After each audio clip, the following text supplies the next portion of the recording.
ব্যাটারদের বাজে performance Darwin test জয় ম্লান করে দিয়েছে, এমনটাই মনে করেন আকরাম খান। দলের অভিজ্ঞ আর তরুণ ক্রিকেটারদের মধ্যে কোনো পার্থক্য পান না বাংলাদেশের সাবেক অধিনায়ক। লিটনের শূন্যের হ্যাট্রিকে হতাশ আকরাম খান। অঘটন কোনটা, ডারউইন নাকি ম্যাকাই টেস্ট? দুই ম্যাচে টাইগারদের পারফরমেন্স একেবারে বিপরীত। বিশ্ব ক্রিকেট থেকে যতটা সুনাম কুড়িয়েছিল বাংলাদেশ, তার কতটুকু আর অবশিষ্ট আছে? 23 বছর আগে যা হয়নি, 2026-এ এসে তাই হলো। প্রথমবার মাত্র 2 দিনে টেস্ট হারল টাইগাররা। ফল যাই হোক, অন্তত লড়াই করার মানসিকতা দেখতে চেয়েছিলেন বাংলাদেশের সাবেক অধিনায়ক আকরাম খান। এইরকম হবে এটা আমি চিন্তা করিনি। 2 দিনের মধ্যে, ইনফ্যাক্ট 2 দিন শেষও হয়নি, খেলাটা যে শেষ হয়ে যাবে। তো আসলে এই পারফরমেন্সে কিন্তু প্রথম টেস্টে যে আমরা পারফরমেন্স করেছি ওটাকে ম্লান করে দিলাম আর কি। মূলত ব্যাটাররা ডুবিয়েছে বাংলাদেশকে।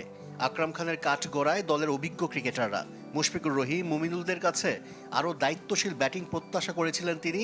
শুধু তাই নয়, অভিজ্ঞ আর কম অভিজ্ঞ ক্রিকেটারদের পারফরমেন্সে কোনো পার্থক্য পান না টাইগারদের সাবেক অধিনায়ক।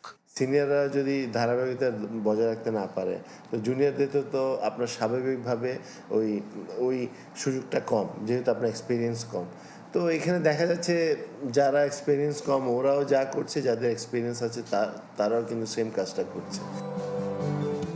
সবচেয়ে বেশি হতাশ করেছেন লিটন দাস। 2 টেস্টে 3 ইনিংসে ব্যাট করার সুযোগ পেয়েছিলেন এই উইকেট রক্ষক ব্যাটার। শূন্যের হ্যাট্রিক করেছেন লিটন। ইনজুরি থেকে ফিরেই একাদশের সুযোগ পাওয়াটাকে কাজে লাগাতে পারেননি এলকেডি। সবচেয়ে ভালো টিম ম্যানেজমেন্টই বলতে পারবে, আপনার কন্ডিশনটা কেমন, প্লেয়ারের ও রিকভারি করেছে কি না সেটা। বাট একটা হয় কি যে আপনার ব্যাটসম্যানরা সুযোগ পেলে কিন্তু রান করাটা উচিত। আদারওয়াইজ আপনার হবে কি, নেগেটিভ কথাগুলো অনেক আসবেই, যে পরপর 3টা ম্যাচে সে 0 করেছে, ডাক মেরেছে। তো এইসব কথাগুলো কিন্তু আপনার ভালো খেললে কিন্তু আসে না। ব্যাটারদের টেকনিকের পাশাপাশি মানসিকতায়ও সমস্যা খুঁজে পেয়েছেন আকরাম খান।